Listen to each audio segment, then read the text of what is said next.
Hey gang, it's JC. This is your Daily Dose for Tuesday, July 13th, 2010, a cooperative venture with Mind Active in beautiful downtown Brentwood.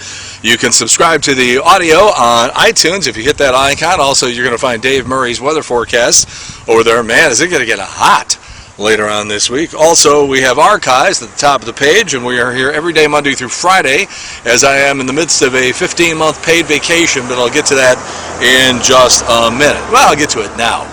Yesterday I got in the car and I started driving to the east, and I went up around Indianapolis and then on my way to Fort Wayne, Indiana, where I used to work in the late 1970s, and I visited my old place of employment. Hadn't been there in years and years and years. And then I continued on to Lansing, Michigan, where I had worked also in the 1970s.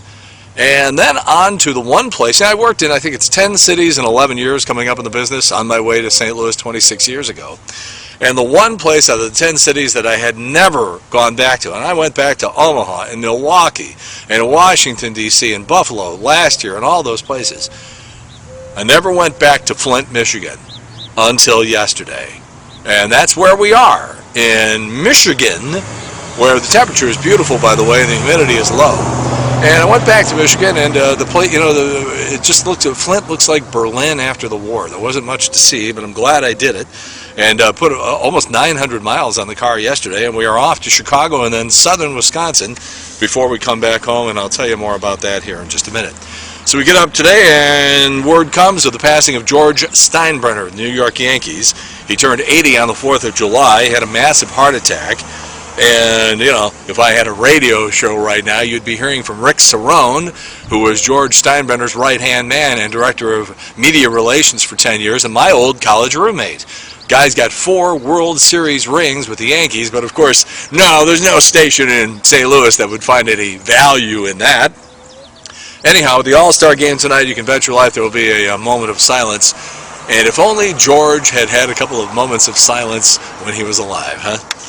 All right, let's get to the showbiz news. Samantha Ronson and Lindsay Lohan. These two have been scissoring for a couple of years now. Anyhow, they had dinner together Sunday night at a Beverly Hills sushi restaurant. I'm ahead of you, because they were the only couple who smelled more like fish on the way in than out. For those of you considering a vote for that cum-stained Ed Martin in the upcoming political elections for the 3rd year in a row, the Vatican, where Ed Martin used to work, has reported a financial loss. 3rd year in a row, the Vatican's lost money.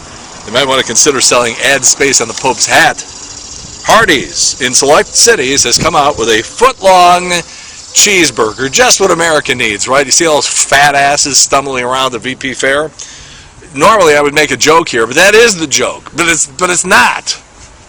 Angelina Jolie got a tattoo on her inner thigh, and she won't tell anybody what it is, what it looks like. She'll only say it's just for Brad Pitt. This tattoo covers up the old tattoo she used to have there that said, "Take a number." Okay, the All-Star game is tonight, and if so much is riding on this game, and there is, obviously, home field advantage in the World Series, then why would you rotate players in and out and give guys a chance to play and, play the hometown guys just to make the fans happy? If so much is riding on this game, why don't they play the best 9 players, put 9 studs out there for the whole game? Because otherwise, it's not even fair, because the American League is more offensive, and what is basically a one-game series vying for the opportunity to have a home field advantage in the World Series, well, the offense is probably going to win out. Plus, it's even more lopsided because they're playing in the American League Park, so now you got the DH. The whole thing is stupid and not fair, and I probably won't watch much.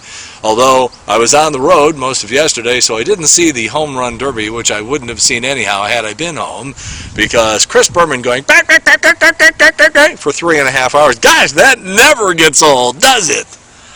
All right, today is Celebrity Tuesday, and what I try to do with this feature is talk about somebody that I actually spent a fair amount of time with, as opposed to somebody who I just sat down for a 10-minute interview and then left. But with all of the news about Mel Gibson lately, I thought I'd go back to that, because I did interview him twice, and we did spend at least a little time together. The first time was in 1989 for the release of Lethal Weapon 2. Now, they called me up and they said, we'll give you a chance to interview Mel Gibson and Danny Glover and Rene Russo and those people. You got to fly to Vancouver, British Columbia. And I had always heard that Vancouver was a beautiful city, so I went. And a couple of days before I left, they said, hey, while you're out there, would you mind seeing another movie while you're out there? And I said, I'm going to be out there. Sure, why not? What is it called? And they said, it's this movie called When Harry Met Sally. Well, of course, for everybody who was on that film junket in Vancouver in, I think it was July of 1989, we will remember the second movie, not the first.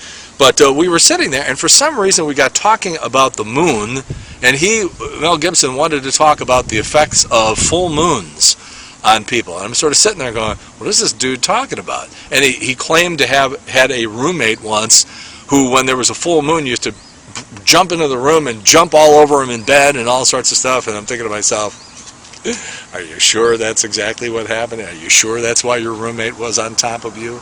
Because with what we now know about how wound up tight and whether stick up their butts some of these uptight religious guys are, well, I'm getting off the track. Anyhow, so at the end of the interview, I said, would you mind taking a picture with me? And he got up and he stood next to me.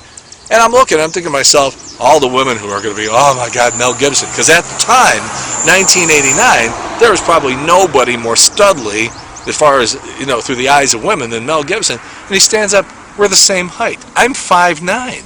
After the surgery I had, probably about 5'8" 3/4. Mel's standing next to me, we're the same height. And he's got that giant mullet, so he was probably shorter than me. Anyhow, but then we met again on the set of Lethal Weapon 4 back in 1999, I believe, 98 or 99. My memory is failing me here.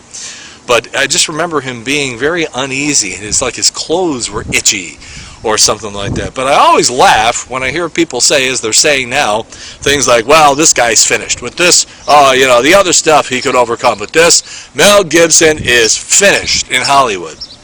I always laugh at that because you have to remember Roman Polanski had sex with a 13-year-old girl. Well, no, let's call this what it is. Roman Polanski forcibly, anally raped a 13-year-old girl while she was passed out on some drugs that he gave her, and Hollywood gave him an Oscar.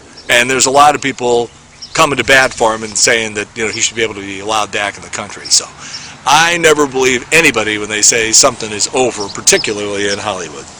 All right, birthdays today. One of my all-time favorite directors, Cameron Crowe, who in addition to making good movies, also gets to bang Nancy Wilson apart whenever he wants to, is 52 today. I first became aware of him in 1982 when he wrote the screenplay for Fast Times at Ridgemont High. Later, yesterday I was driving past the Fort Wayne Coliseum, and that was where I spent some time backstage at Bob Seger and Kiss. And, the depiction of the music scene in the 1970s that Cameron Crowe gives us in the movie Almost Famous is absolutely the best depiction of the music scene in the 1970s I have ever seen. That's exactly what it was like, precisely. And he made a good little movie a couple of years ago that almost nobody saw that I would recommend. If you have recently lost a parent, you better watch out, though, because it can really get you. And it is far from perfect. Orlando Bloom, not his greatest performance. Kirsten Dunst, actually sort of annoying in the movie, but still a good movie called Elizabethtown. Cameron Crowe, 52 today. On DVD today, the expanded Saturday Night Live Best Ofs of Will Ferrell and Tracy Morgan. These are new additions with new stuff. He's Brian Fellow. JC's Eye Candy today. Well, seeing as I'm on my way to Chicago, yesterday was the 31st anniversary of the disco demolition involving Chicago broadcaster Steve Dahl at Comiskey Park. And if you are not familiar with the story or if you've never seen the footage, go to JC's Eye Candy today. It's right below here. JC's Wayback Machine. Was she the first ever soccer mom depicted on television in St. Louis? And JC's Video Village today, a great piece about how the Cardinals have been depicted in the movies down through the years. Not necessarily the news. Albert's bladder. All right, tomorrow, the four most dangerous days of the year, and also today's venture, which has me going off into the wilds of southern Wisconsin. In the meantime, that's it, your Daily Dose for Tuesday, July 13th, 2010. A cooperative venture with Mind Active in beautiful downtown Brentwood. And in the meantime, from Michigan, we've beaten this one to death. Have a good one. See you later. Bye.